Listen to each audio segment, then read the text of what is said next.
lieur euy ku awewe urang. Itu salah, kieu salah, serba salah. Mang maneh boga kabogoh kitu. Kan maneh mah jomblo. Tah, lamun urang kakara lieur euy ku kabogoh urang mah. Anjing saya mah jambu. Euy, Naon jambu teh? janji busuk.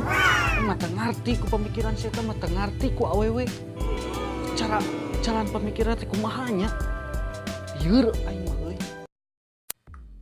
Tah eta teh contoh lalaki anu teu bisa ngartikeun awewe. Sabenerna mah ngartikeun awewe mah babari pisan.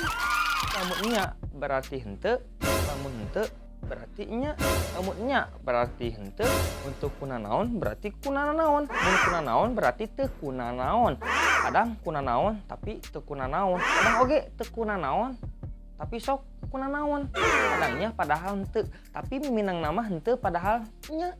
Mun seuri berarti keur aya kanyeri. Mun aya kanyeri sok ditutupan ku seuri.